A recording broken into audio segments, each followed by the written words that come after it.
Shalom and welcome back. Now we're going to be doing lesson number 19. Sorry for that little trick earlier. I said lesson 19 earlier, now I'm supposed to be lesson 20, right? So lesson 20 here, alright? This just shows you it's just been a long day, but it's okay. We're going to do this live. We're going to keep going on with this, alright? So, lesson number 20, which is the end of 19, obviously. So let's begin, alright? Vaikra, and he called. Paro, and Paro called El unto Moshe. Vayomer, and he said, Lechu, go. Ve'ivdu, serve, et Adonai, the Lord. Okay? So, now we have to go and we have to break it down, and let's go through and analyze all these things that we find here. Okay? So first we have here, once again, the Vav conversive. You know, it's the Vav conversive, like I said, it pops up all the time, over and over and over again. So it becomes very easy to identify. Over here we know this is the pronoun, which means we know this is a he, and so therefore he is connected to what? The word paro. So we know that paro is the subject of the verb. So always remember that. If you see your pronoun, always see if the next word is the pronoun it's connected to. And then when you find it, just put your arrow and you can start getting an idea of how this works. Because when we're looking at these words, such as Vaikara, Paro, and he called Pharaoh, remember that's how you normally would think it in your head, but you have to remember Vaikra, Paro, is literally and Pharaoh called. Okay, so we have left, which is obviously Kaf, Oresh, Aleph, and we know that's the word Kara, which means to call. Okay, so Paro, what is Paro? Paro is very important. It's the root Para. What does Para mean? Okay, for most people who don't understand, this is going to make a lot more sense to you with relationship to the word paro, what paro means. Para means to be wild without restraint. Okay? That's the word para. It's also the same root that's used as a metaphor, once again, metaphor, for taking one's head covering off. It's the word para. Why? Because the hair, when it's constrained inside the actual head covering, it's concealed and it's constrained, right? But when you para, when you make wild, okay, et rosh, the head, you're causing the hair, which only the hair area is called the rosh in Hebrew, okay? The word rosh is a generic term for the top part of your body, okay? Like the word head, like we have. But in English, just like in Hebrew, the word face is separate from actually the word head. And I think, honestly, and stuff, we call the head differently and stuff. It would be more like your scalp or your occipital, your parietal. Those are all the technical terms we use regarding the head and stuff. In Hebrew, we define head based upon two formalities. Number one, head is only the hair area. That's the head.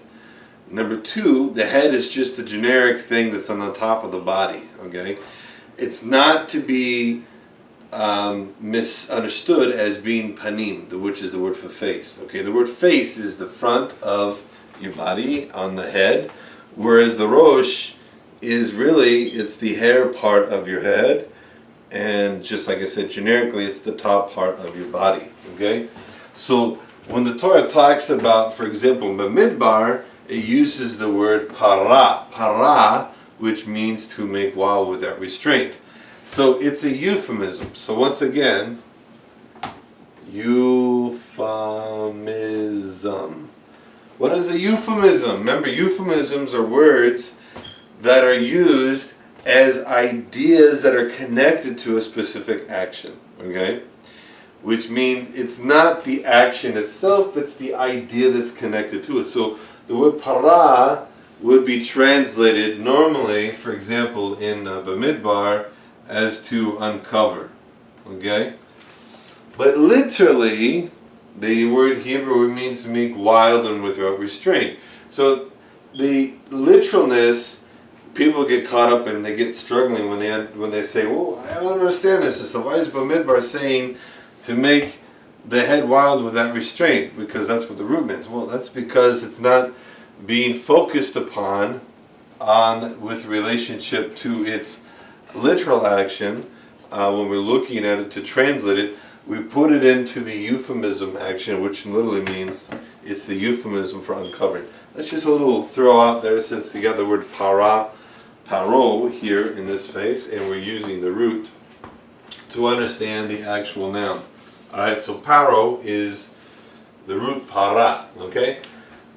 Now we have the, right here, you'll see here, this is the word to, or you can say unto. It's the preposition. Notice that el is connected to kara. Why am I saying this? Because kara is a verb of speech. So we're going to always find the verb of speech. We're going to see el is always going to be used as the correct preposition.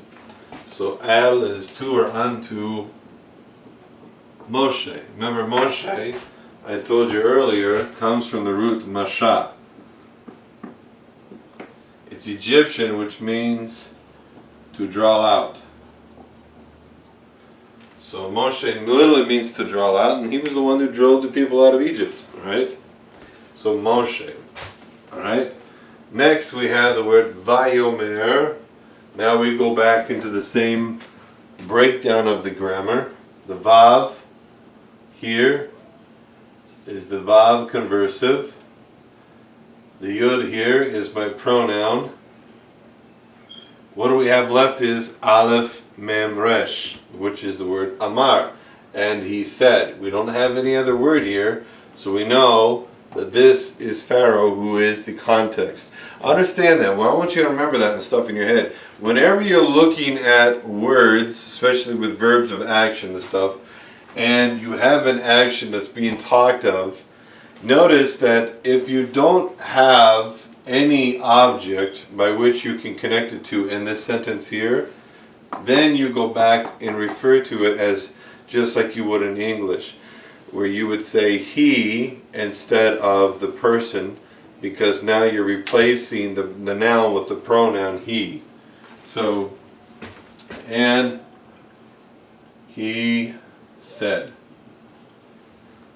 Now we have the word lechu. So what do we do with this? Okay, lechu, we have to look at this to understand something about this. Okay, if we get rid of the u, okay, because we don't have any verbs that have a vav at the end, okay, that don't exist. Left we have is basically lamed and chasofit. Okay, so now we have to play that game of what's the root. Okay, so with the root, remember we have two things: nun in the front or yud in the front. Yud in the middle or vav in the middle. Hey at the end, or a doubling of the root. So here we'll just put a kaf at the end. Okay? And this is what we would go through to try to figure out what's the root in regarding of this two-letter root here. So in relationship to this, and I'll move this over so it doesn't get confused here a little bit. Lamed and chaf sofit. Alright? So in relationship to this root, what we'll do is we'll sit there and we'll fight all the way through these 6 possibilities, and we'll say which one is the answer. And then of course we'll find the answer. We're going to say, well, it's really none of these. Why? Because this is one of the special verbs we have in Hebrew. Okay? It can't be the hey at the end, it can't be the kaf sofit, it can't be the vav or the nun or the yuds. It can't be any of those. It doesn't make any sense. So now we have to go back and remember that this is a special verb, and this special verb form, halach, has to be memorized. We have to memorize this form to know that the hey is what always is going to drop off, and only these two root letters are going to be existing with relationship to this. So that being said, now if I go to my Hey Lamed Chaf Sofi chart, and if I look at the chart, like I said, go back and grab the verb charts that are on the actual site, you can go through and you can see all the possible ways by which you're going to vocalize it. And of course, where does this fall into? The command form. Okay? So here we see the command, which means to go. And now we know that this command is what? It's plural. This is going to be very important. You have to understand this and stuff, because in Hebrew, plural and singular is very vitally important. You like that? Very vitally. It's vitally important, all right? It's very important to know in biblical Hebrew when something's plural, because this is telling you as to who it is he's talking about. Because let's look at this. Paro said to Moshe, and he said, go and serve your God. Does that mean he said, Moshe, go and serve your God? See, that's the subject. You understand that? If I was to sit there and read this in English and just read this one sentence, I would think this doesn't make any sense. It sounds like he's telling Moshe to go and everybody else is going to stay in Egypt. All right? This is the key factor, is that we need to know that the go is not referring to a singular object but a plural object. Okay? And then here, once again, ivdu is the word avad, which means to serve. And like I said, if you take av, bet, daled, ein, bet, daled, and if we go to our verb charts and look for the chart that's got the first guttural, alright, and we would go and look, where does this follow along? Okay, we can look at this. We know for a fact that we know that an action is avdu. And avdu is the plural way of saying they worked. But this is ivdu, alright?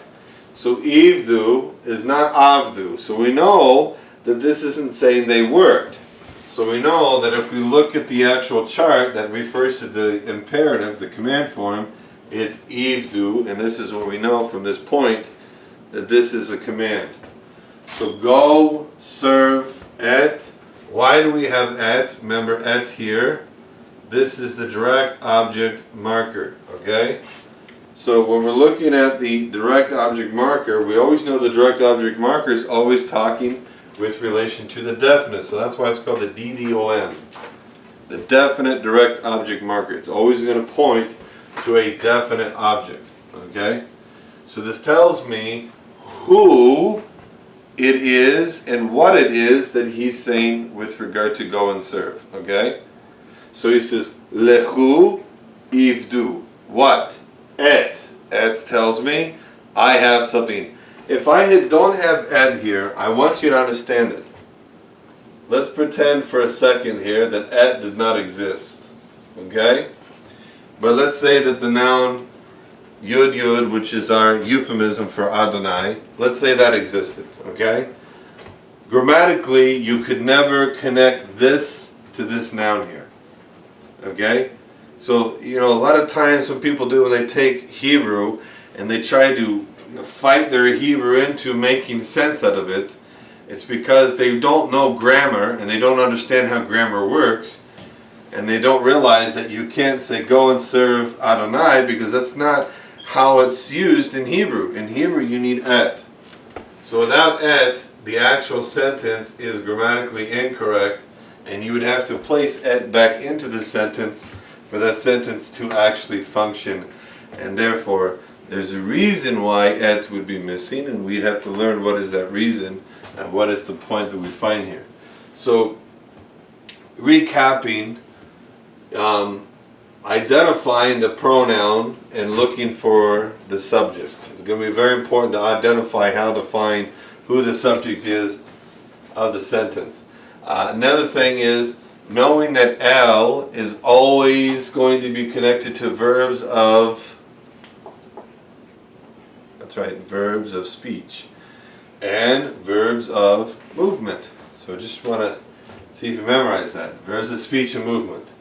And with relationship to here, remember this, we don't need a pronoun if we already know who the subject of the sentence is.